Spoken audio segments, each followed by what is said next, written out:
takut kok sama bendera. Oke warga sipil sekalian, sesuai request paling banyak bulan ini kita bakal ngebahas soal fenomena bendera One Piece yang dilarang sama pemerintah kita ya, dianggap sebagai bendera pemberontakan, bendera makar, bendera separatis dan lain sebagainya. Waduh, ngaco banget lah. Tapi ada fenomena menarik sebenarnya waktu gue baca berita. Nggak kebayang gitu loh, One Piece diomongin elit politik sekelas Pak Sumi Dasko Ahmad sampai Pak Budi Gunawan. Bahkan dikomentari oleh Ibu Titi Soeharto. Wow, gila sih. Ini sejarah harus mencatat ini semua, Pak. Jadi kita disuguhkan the real battle of Akainu versus Aokiji. Tapi kalau menurut gue pribadi sih ya, ini kan lucu sebenarnya. Karena menurut aturan, menurut apa yang berlaku di Republik ini, sebenarnya nggak menyalahkan aturan apa-apa ngibarin bendera One Piece selama tidak lebih tinggi dari bendera merah putih, ya kan? Ya, sama kayak bendera himpunan mahasiswa lah, atau bendera Ormas lah, atau bendera OI, bendera Slang, atau bendera Persib, bendera Persija, bendera supporter dan lain sebagainya, ya nggak ada beda. Ini anime, Pak, anime gitu loh. Orang bendera partai di mana-mana aja nggak ada yang protes kok. Walaupun udah nggak pemilu, ini bendera anime kok dibilang makar, dibilang separatis, dibilang gerakan pemberontakan, gerakan pengen menjatuhkan pemerintahan, itu tuh sakit sih menurut gue ya. Dan pemerintah kita ini kayaknya kesulitan itu membaca yang namanya peta realitas. Semakin mereka resisten, semakin orang melawan kan. Karena yang dari awal yang cuma lucu-lucuan, lama-lama bisa jadi ramai beneran, Pak. Jadi ya lebih baik berhati-hatilah dalam mengeluarkan statement dan ucapan gitu loh. Jangan sampai orang makin tahu, makin konyol dan jadi konsumsi media internasional. Jadi marilah sudahi. Dan ditambah lagi gue gak habis pikir, beneran loh ditindak loh. Di beberapa daerah orang yang jual bendera One Piece digeruduk, orang yang ngibarin bendera One Piece dipanggil sama aparat keamanan. Ini kan men. Di satu sisi ya lucu banget, di satu sisi ya miris banget sejauh ini negara kita tertinggal. Dan gue kira seharusnya ini jadi evaluasi untuk pemerintah kita ya, supaya tidak terlalu reaktif lah menanggapi fenomena-fenomena pop culture yang ada di masyarakat. Apalagi One Piece seperti yang kita ketahui. Wow, itu luar biasa sekali. Udah militan sekali para nakama ini ya kan. Dan melihat fenomena seperti itu mereka malah tambah semangat gitu loh. Wah, udahlah, udah nggak ngerti lagi. Anyway, seharusnya ketimbang bendera, gue ngerasa pemerintah mestinya itu lebih takut dengan hal lain yang berhubungan dengan One Piece dan pemerintah Indonesia. Karena di cerita One Piece ada sesuatu yang mirip banget dengan apa yang pernah pemerintah kita lakukan dan akan dilakukan lagi. Walaupun banyak yang sudah nonton One Piece, gue masih asumsikan beberapa atau masih banyak juga yang belum. Jadi gue kasih tahu garis besarnya aja lah. Dan gue kira siapapun yang nonton ataupun nggak nonton bisa tertarik dengan konten ini. Gini teman-teman, buat yang nggak tahu, gue cerita dulu nih apa yang menarik di One Piece yang berhubungan langsung dengan pemerintah kita, yaitu soal sejarah tadi. Di cerita One Piece itu ada namanya Void Century atau 100 tahun yang hilang dalam sejarah 900 tahun mereka. Jadi di One Piece itu pemerintah dunia itu yang berkuasa atas seluruh pulau dan negara yang ada di situ. Jadi kalau di kehidupan nyata kita kan nggak ada tuh yang namanya pemerintah dunia yang berkuasa. Nah di One Piece itu ada gitu ya kan. Nah dalam sejarah peradaban manusia di One Piece atau makhluk-makhluk di One Piece itu ada 900 tahun Pak. Tapi ada 100 tahun yang hilang. Dan pemerintah dunia serius menyembunyikan 100 tahun yang hilang tersebut. Dan bukan cuma disembunyikan teman-teman, siapapun yang meneliti, mempelajari atau coba-coba untuk mencari tahu maka akan langsung dieksekusi mati. Saking sakralnya 100 tahun yang hilang ini, saking nggak bolehnya informasi soal 100 tahun yang hilang ini menyebar di masyarakat. Nah, diceritakan di sejarah yang hilang itu, hidup seorang tokoh yang bernama Joy Boy yang memimpin pemerintahan dunia saat itu dan berhasil membawa perubahan yang besar pada dunia One Piece. Namun akhirnya Joy Boy meninggal dan pemerintah dunia yang sekarang, yang existing, Im Sama dan kawan-kawan, Gorosei dan kawan-kawan ini berkuasa kembali. Nah, masa pemerintahan Joy Boy ini akhirnya sejarahnya ditutup rapat-rapat sama pemerintah dunia yang berkuasa. Kayak gue bilang tadi, membicarakannya saja bisa menimbulkan kematian untuk lu. Lu bisa ditangkap, disiksa, dan dihabisi. Lu meneliti soal sejarah yang hilang ini, keluarga lu, anak lu, dan seluruh orang yang pernah berinteraksi sama lu juga dicari dan ditindak sama pemerintah. Biasanya dieksekusi. Ya, pemerintah dunia One Piece ya. Ada cerita ada satu pulau tempat berkumpul para arkeolog yang menyerahkan hidupnya untuk ilmu pengetahuan. Nah, ternyata salah satu objek penelitian mereka adalah sejarah yang hilang itu.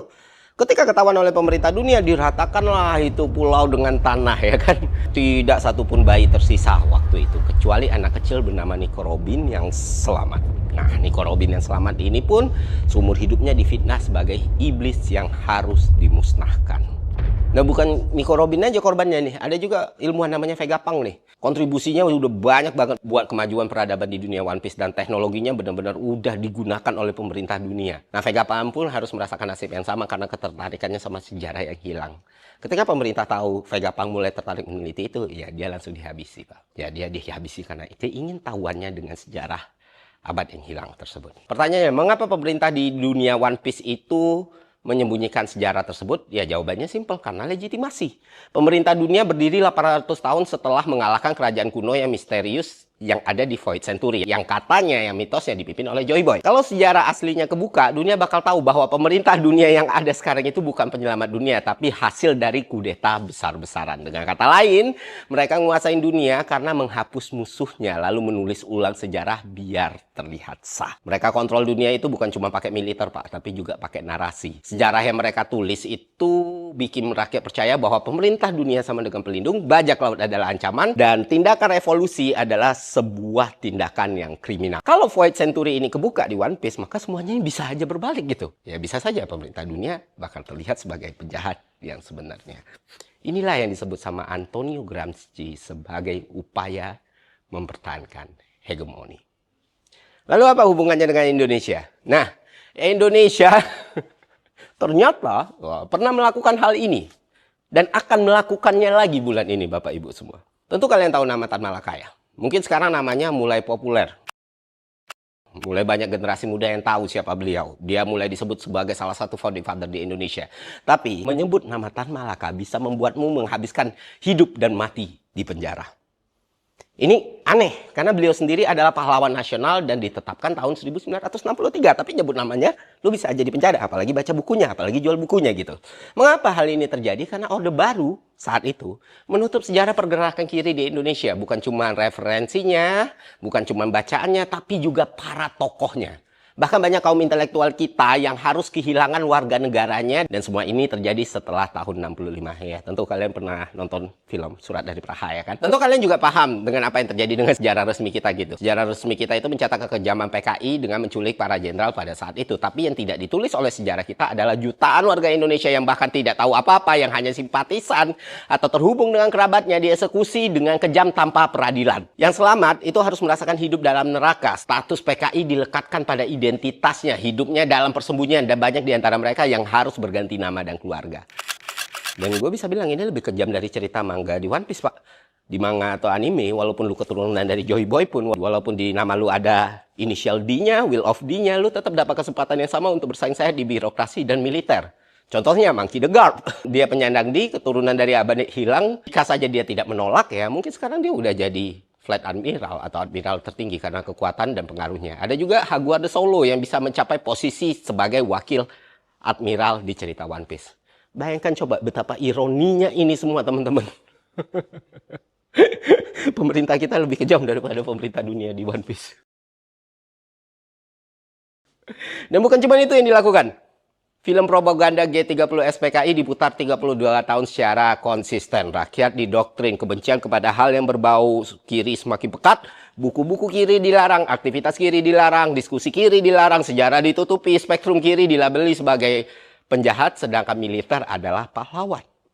Dan jujur, ini berhasil mempengaruhi banyak sekali cara pikir masyarakat Indonesia secara keseluruhan. Itu membuat nama Tan Malaka terkubur semakin dalam. Namun seperti apa yang pernah disampaikan oleh Hiluluk ya. Setelah puluhan tahun karyanya dilarang, pemikirannya dilarang, buku-bukunya dibakar, sekarang dia menjadi inspirasi untuk banyak orang. Inklusif, tidak hanya untuk mereka yang punya kesamaan ideologi, tapi untuk mereka yang punya semangat pendidikan. Nama Tan Malaka semakin kencang dan membuktikan apa yang diceritakan dan diteriakkan oleh Dr. Hiluluk kepada Tony Cooper sebelum kematiannya adalah suatu kebenaran. Per hari ini kita mendengar Pak Fadlizon akan melakukan revisi sejarah lagi. Revisi yang jika kita tidak awasi bisa menjadikan seorang penjahat sebagai pahlawan suci dan bisa saja kelompok korban sebagai pelaku kejahatan. Ya kita nggak pernah tahu karena nggak pernah transparan ya kan. Nah penulisan ulang sejarah ini akan disahkan kurang lebih di bulan kemerdekaan ini.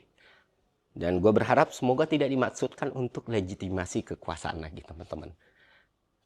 Karena masa lalu itu bukan milik negara, masa lalu itu adalah milik umat manusia. Dan siapapun yang mencoba menghapusnya adalah musuh dari kebebasan dari seluruh masyarakat Indonesia. Kita tidak butuh hiruk pikuk soal bendera, kita tidak butuh manipulasi soal sejarah, dan kita tidak sedang memimpikan mimpi yang indah. Kita sedang memperjuangkan masa depan yang mungkin, masa depan di mana perubahan tidak selalu datang dari mereka yang membawa obor. Tapi dia bisa muncul dari percikan kecil yang membakar kesadaran. Dan mari kita semua menjadi bagian